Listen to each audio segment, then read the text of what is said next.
नमस्कार, मी ज्ञानेश्वरीच रेसिपीमध्ये सर्वांचं खूप खूप मनापासून स्वागत करते। आज आपण बघणार आहोत चहाच्या चाळणीने बटाट्यावरची साल कशी काढायची आणि भरपूर अशा काही किचन टिप्स आहेत ज्या महिलांना त्यांची कामं सोपी करण्यासाठी आणि वेळेत कामं होण्यासाठी वेळेची बचत सोबतच पैशाची बचत करणाऱ्या या सगळ्या टिप्स महिलांना उपयोगी आहेत। त्यामुळे पूर्ण व्हिडिओ बघा आणि सगळा व्हिडिओ बघितल्यानंतर तुम्हाला आवडला तर लाईक करा, शेअर करा।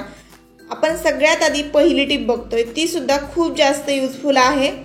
तर पहिली टिप आपली मॅगीच्या रिलेटेड आहे। मॅगी आपल्याला फोडण्या अगोदर पॅकेटमध्ये असतानाच उभी अशी फोडून घ्यायची हाताने आणि अशी फोडल्यामुळे काय होतं, याचे असे उभे दोन तुकडे होतात।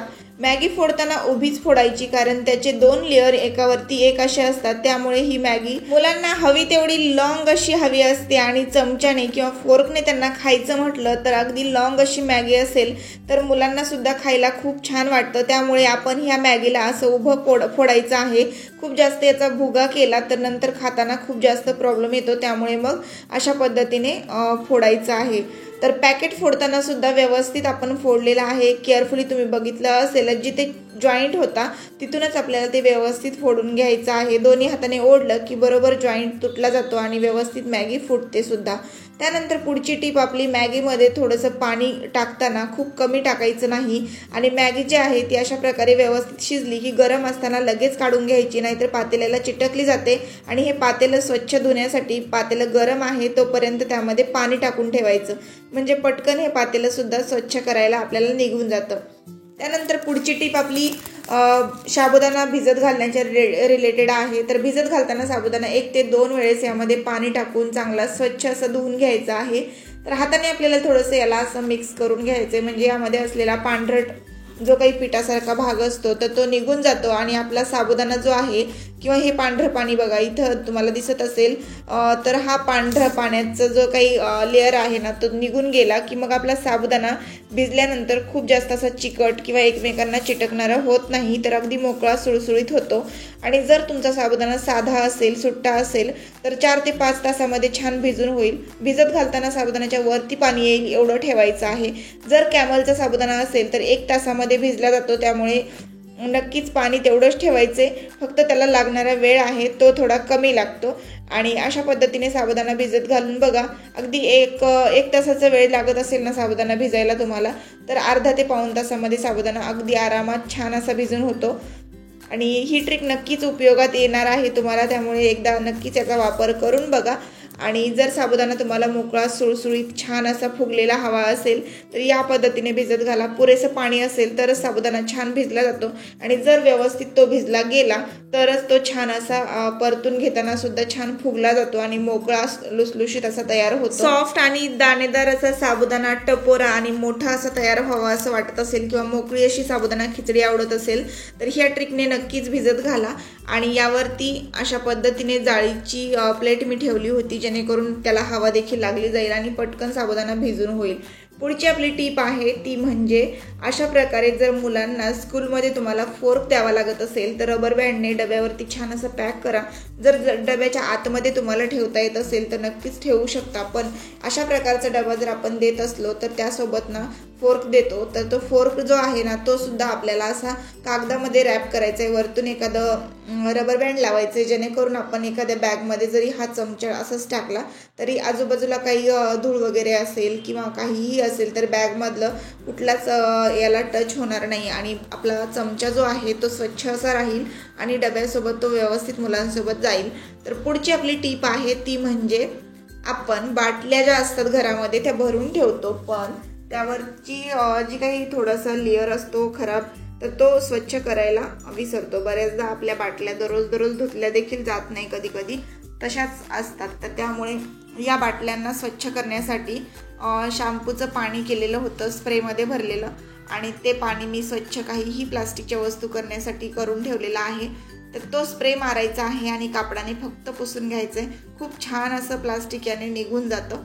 पुढची आपली टीप आहे, अशा प्रकारे बटाटे आपण बाजारात घेऊन येतो, बाजारातून आता नवीन बटाटे बाजारात आलेले आहेत, त्यामुळे बटाट्यांना माती वगैरे असते आणि यावरची जी काही साल असते ना तर ती साल काढण्याची एक सोपी पद्धत मी तुमच्यासोबत शेअर केली। चहाच्या चाळणीने जर आपल्याला ही साल काढायची असेल तर ती कशी काढायची ते सांगितलेलं आहे। पिलरने साल तर सगळेच जण काढतात, पण चहाच्या चाळणीने खूप सोप्या पद्धतीने मी तुम्हाला एक पद्धत सांगितलेली आहे.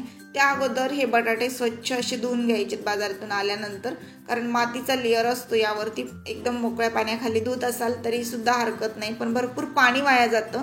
त्यामुळे मी एखाद्या मोठ्या भांड्यामध्येच असं पाणी घेऊन भाजीपाला स्वच्छ धुवून घेते, जेणेकरून पाण्याचं सुद्धा वेस्टेज होत. एक वेळेस बटाटे स्वच्छ धुवून चालत नाही, तर 2 ते 3 वेळेस एकदा स्वच्छ पाण्याने आपल्याला हे धुवून घ्यायचे, जेणेकरून एकदा हे कोरडे झाले की नंतर आपल्याला हवं तेव्हा वापरात आणता येतात. तसंही आपण यावरची साल काढणारच आहोत. तर बघू शकता या पद्धतीने मी स्वच्छ धुवून घेतलेले आहेत बटाटे. त्यानंतर मग एका चाळणीवर ठेवलेत. चाळणीच्या खाली एक स्टँड ठेवायचा, पटकन बटाटे वाळले जातात. कितीही तुमचे बटाटे असतील तरी एखाद्या चाळणीवरती ठेवा, खूप पटकन असे हे वाळले जातात. हवेला छान असे हे बटाटे मी सुकवून घेते आणि नंतर तुम्हाला सांगते की यावरची साल कशी काढायची ते. तर जे बटाटे किडके आहेत ना, तर ते बटाटे आपल्याला कसे काढायचे ते पण सांगते तुम्हाला. आणि तुम्ही साध्या पिलरच्या साह्याने जर ह्याच्यावरची साल काढत असाल ना, तर काय होतं की साल काढताना यावरचा बराचसा बटाटा जो आहे तो वेस्ट जातो.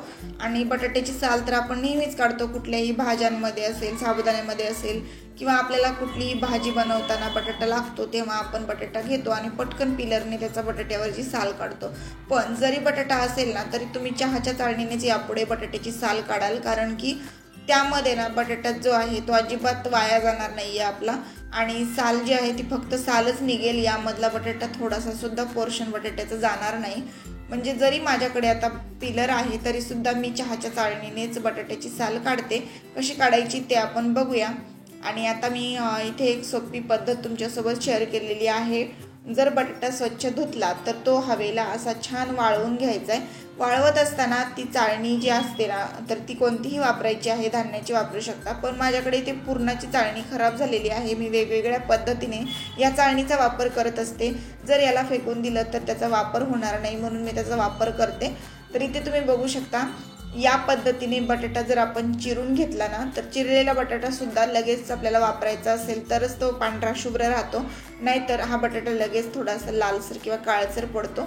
तर तसं होऊ नये म्हणून आपल्याला काय करायचं की हा चिरलेला बटाटा लगेचच पाण्यामध्ये टाकायचा आहे. एखाद्या भांड्यात छोट्याशा पाणी घ्यायचं आणि त्यामध्ये हा बटाटा भिजत ठेवायचा, जेणेकरून 5-10 मिनिटानंतर किंवा तुम्हाला अर्धा तासानंतर किंवा 10-15 मिनिटानंतर काहीही बनवायचं असेल ना, तेव्हा तुम्ही या बटाट्याचा वापर करू शकता. आणि बटाटासुद्धा अगदी पांढरा शुभ्र राहतो.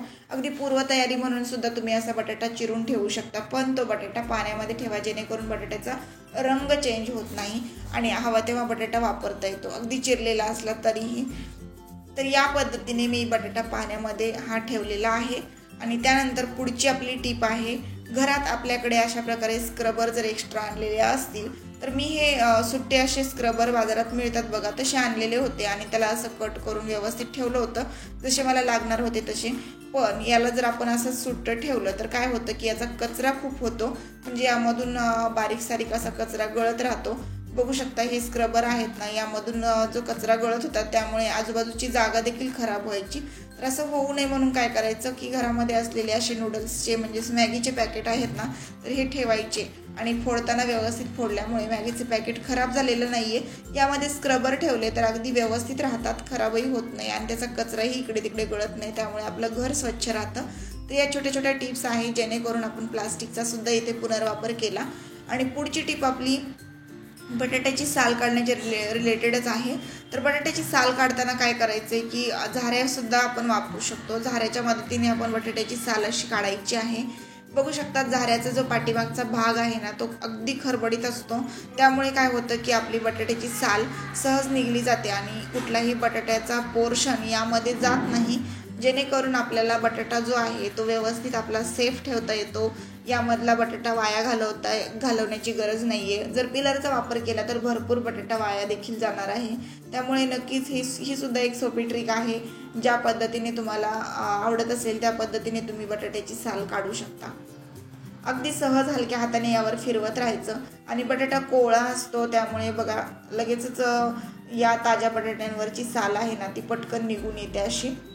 आणि मी तुम्हाला दाखवते, सालच निघालेली आहे पूर्ण यावरची, त्यामुळे बटाटा अजिबात वाया गेलेला नाहीये. तर एकदम सोपी ट्रिक आहे. ज्यांच्याकडे अशा प्रकारचे पिलर वगैरे नसतील त्यांना सुद्धा वापरता येईल, आणि असतील तरी सुद्धा तुम्ही ही ट्रिक वापरू शकता. जर तुम्हाला बटाटा वाया घालवायचा नसेल तर अगदी सोपी ट्रिक आहे. कुठल्याही पिलरने आपल्याला अशा प्रकारे बटाट्याची साल निघणार नाहीये. त्यामुळे तुम्हाला सुद्धा या पद्धतीने बटाट्याची साल काढणं खूप जास्त सोपं जाईल. एकदा नक्की काढून बघा. जर बटाट्यावरती असा किडका भाग असेल ना, तो आपण नंतर चाकूने वगैरे असा काढू शकतो. आणि पुढची टिप आपली आहे चहाच्या चाळणीने बटाट्यावरची साल कशी काढायची ते. आणि हा जो बटाटा आहे तो मी आता परतून घेतला. तर इथे तुम्ही बघू शकता अगदी पांढरा शुभ्र त्याचा कलर राहिला होता. अगदी 15 मिनिटानंतर मी बटाटा वापरला होता तरीसुद्धा. आता इथे तुम्हाला पिलरने मी एकदा साल काढून दाखवली, जेणेकरून फरक लक्षात येईल तुमच्यासुद्धा.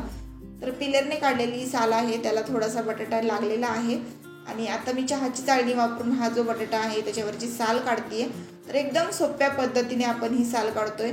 चहाची स्टीलची चाळणी असते ना, ती घ्यायची आहे. आणि त्याचं जे अशा प्रकारची चाळणीचं लेअर असतो बघा, 2 लेअरची ही चाळणी असते, एक छोटा आणि एक मोठा, एकामध्ये एक असे लेअर असतात त्याचे. तर याचं काय होतं की खरबडीत पोर्शन असतो ना, त्यामधून आपल्याला ही साल काढता येते बटाट्याची. चाळणी फक्त आणि फक्त अशी घासायची आहे बटाट्यावरती, सहज यावरची साल निघून जाते. आणि कितीही छोटा बटाटा असेल, मोठा असेल किंवा वाकडा तिकडा असेल, कसाही असेल ना, तरी त्यावरची साल काढणं खूप जास्त सोपं जाते आपल्याला याने. तुम्ही या पद्धतीने देखील बटाट्याची साल काढू शकता. सहज यावर बटाटा फिरवत राहायचा. आणि खूप जास्त बटाट्याच्या साली काढायच्या असतील तरीसुद्धा चाळणी अधूनमधून पाण्यामध्ये बुडवा, जेणेकरून यावरती असलेली साल निघून जाते आणि पटापट बटाट्याची साल काढता येते. जरी उन्हाळ्यात तुम्हाला चिप्स बनवायचे असतील ना, तरीसुद्धा ही ट्रिक वापरू शकता. खूप सोपी आहे. फक्त एक चहाची चाळणी घ्यायची, घरातली सगळ्यांकडेच असते, आणि या पद्धतीने तुम्ही काढू शकता. साल बघू शकता एकदम पातळ साल, जेवढी बटाट्याला असते ना तेवढीच निघते. अजिबात बटाट्याचा पोर्शन वाया जात नाही. स्वच्छ धुवून मी तुम्हाला बटाटा दाखवला. अगदी सोप्या पद्धतीने आपण 2 पद्धती बघितलेल्या आहेत बटाट्याची साल काढण्याच्या. तुम्हाला कुठली पद्धत आवडली नक्की कमेंटमध्ये सांगा. आणि या पद्धतीने तुम्ही सुद्धा चहाची चाळणी जर बटाट्यावर फिरवाल तर नक्कीच आश्चर्यचकित व्हाल. महिलांना उपयोगी असलेल्या सगळ्या टिप्स मी आज शेअर केलेल्या आहेत. किचन टिप्स होत्या. सगळ्या टिप्स तुम्हाला नक्कीच आवडली असतील अशी आशा करते. तर मग पुन्हा भेटू आपण अशा छानशा व्हिडिओ सोबत. आणि हो, आजचा हा व्हिडिओ तुम्ही शेवटपर्यंत पाहिला त्याबद्दल पुन्हा एकदा सगळ्यांचे मनापासून धन्यवाद.